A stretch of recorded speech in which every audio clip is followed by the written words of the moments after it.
So I'm going to make a little fun video, and I'm going to take you into the world of two little autistic girls.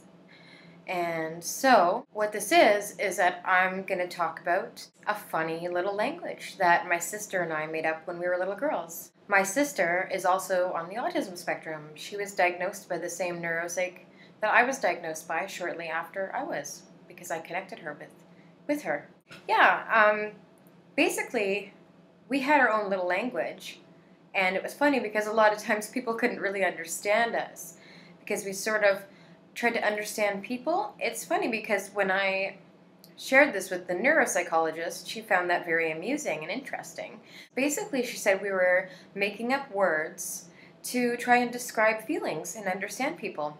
And the words were sort of derived from, real things, real meanings. So, and they were always kind of concrete. So, yeah.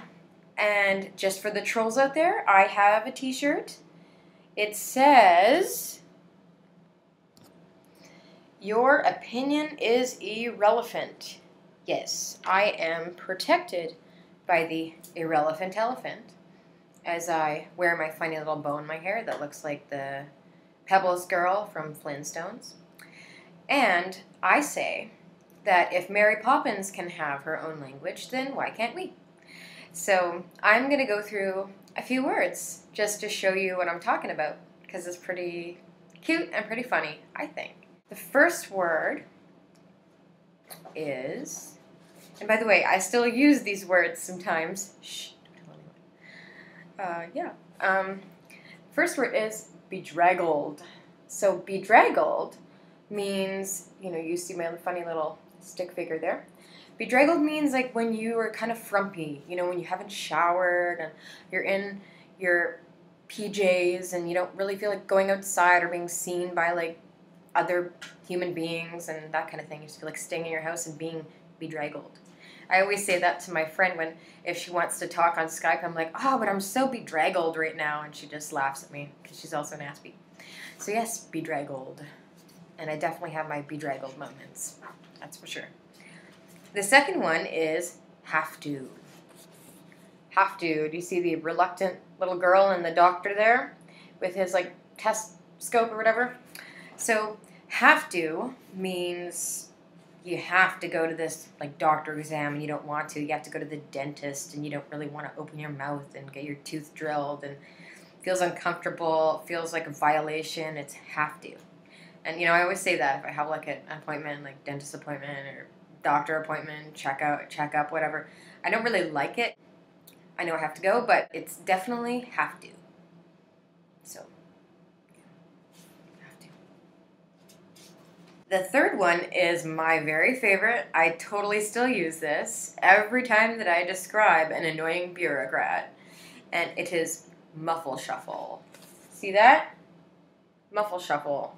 Wah, wah, wah, like Charlie Brown there, and then the kid is like totally confused, like what the hell are you talking about kind of thing.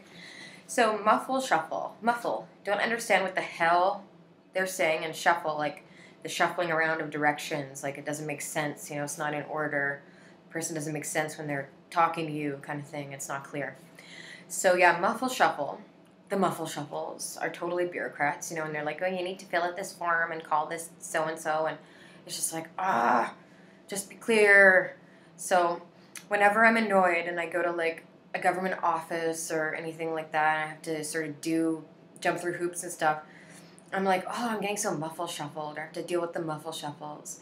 And my sister and I would even be like, "Oh, he said, or she said, you have to fill out the form and call this number, muffle shuffle." And we'd make a little muffle shuffle sound effect at the end of the sentence when we were imitating the person.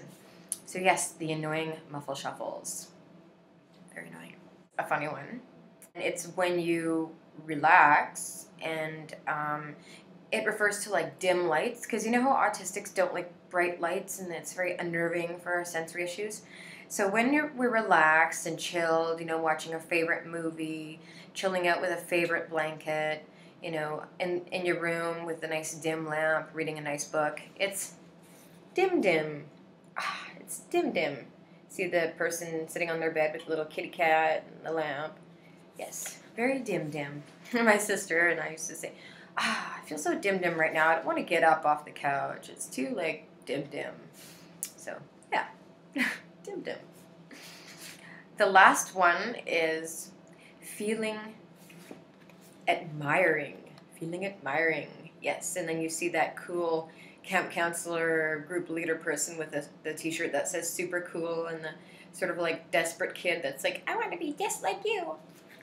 Yeah. So feeling admiring is basically like that cool camp counselor, you know, looking up to a young adult that you want to sort of, you know, use as a role model, and, you know, kind of like a crush but not a crush kind of thing. You know, I think it's natural for all young teenagers to sort of have those role models, but for an autistic young teenager, it can be quite intense because we want to really find role models to look up to and be like, you know.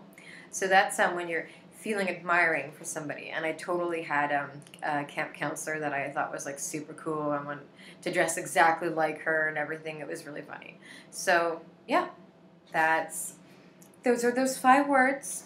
There's a few more, but you know, I don't use them all. Those are the main ones that I still kind of use loosely here and there for fun kind of thing, you know, when I'm trying to describe something. So yeah, kind of embarrassing, but you know, I think it's kind of fun to share that, you know, and take you into the world of autistic kids, you know, and how they sort of creatively find ways to describe their experiences and people. So yes, again, I have the irrelevant elephant. Trolls, your opinion is irrelevant because I'm me and I'm happy with it today. Peace out.